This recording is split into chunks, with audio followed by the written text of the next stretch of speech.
Welcome back to GMA3. We're going to turn now to the 20th anniversary of the September 11th attacks and what it means to be Muslim in America today.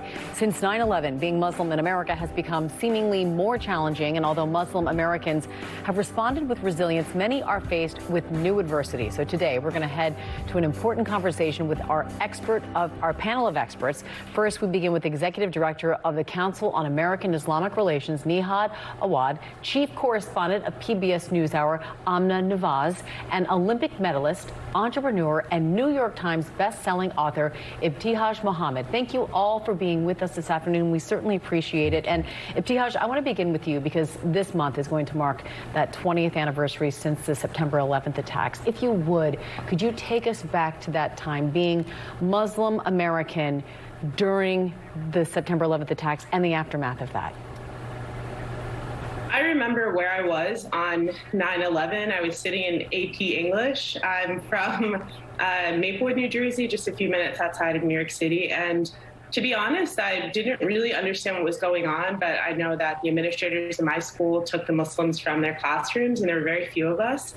But I think that was my first real moment of just being discriminated against. That's just this clear memory that I have. And I know that there were really significant changes in the way that I was treated for, the foreseeable future. And this horrific event just kind of shaped, I think, the treatment of Muslims in America, for sure. It certainly did. And Nihad, can you speak to some of the lingering effects of what happened after 9/11 and some of the steps that have been taken since then to try and mitigate them? Right. Well, first of all, good morning. Thank you for having us on the show.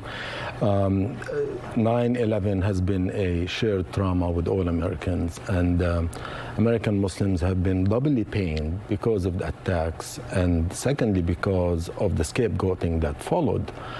The most lingering effects that impacted our lives for so many years was definitely the discrimination, the hate crimes that have taken. We documented about 1,700 cases in the immediate aftermath of 9/11.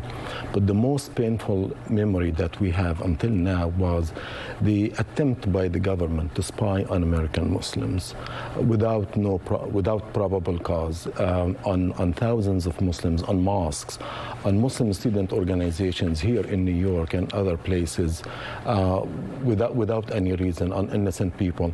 And definitely that really was an attempt to racialize us and to separate us from the public. But the most important thing is, as Ibtihaj, and you will hear from Amna and others, we refused to be defined by Islamophobia. We pushed forward, and we have been trying to define ourselves by our contributions. We fought in the court of public opinion. We have been fighting in the courts of law to fight against discrimination and unlawful and harmful policies that basically are un-American and unconstitutional. Just because we're Muslim doesn't take away from us being American. American Muslims have been physicians in the emergency rooms, first responders. Even during the 9/11 attacks, Muslims were among the firefighters and first responders. Muslims are cab drivers. Muslims are social workers. We are part of every walk of life in America, and our faith is making us more Americans than we can hope for, and that's really should be celebrated. We should not be penalized because of our faith, because the faith of Islam is the faith of peace, tranquility, contribution, mercy, forgiveness, and being good citizens. So we've been doing our best, and as we have seen even today in the Newsweek front page story, American Muslims are having a moment. And rightfully so. Amna, I know you have this very interesting perspective of having covered the situation with Muslims here in America before, during, and after 9/11, and then actually living that experience yourself. What has that been like for you personally and professionally? Yeah, you know, Amy, 9/11 was actually the first big story I ever covered in my journalism career. I was literally just a few weeks into my very first job in journalism, and then the war in Afghanistan was the first war that I covered. And I spent years covering that war, covering both the attacks back here and the aftermath and the consequences.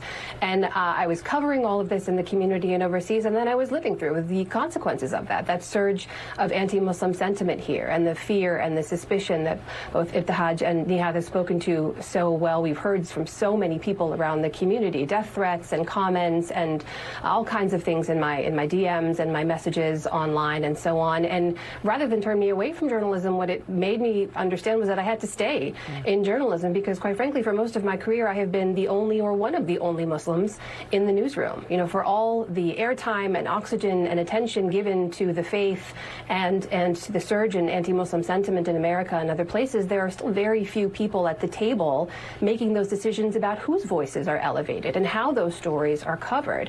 And I think I realized over time it was even more important to participate in those conversations and help to lead and shape them because, as Nihad says, it's more important than ever for us to define ourselves in one of the largest organized faiths in the world, one of the most diverse faiths in the world, and elevate our own stories rather than letting other people tell them for us. Yeah, and you've done just that for sure. Ibtihaj, I want to remind people, on top of making history back in 2016 as an Olympic medalist, you also became widely known for being the first Muslim American to wear hijab while competing at the Olympic Games.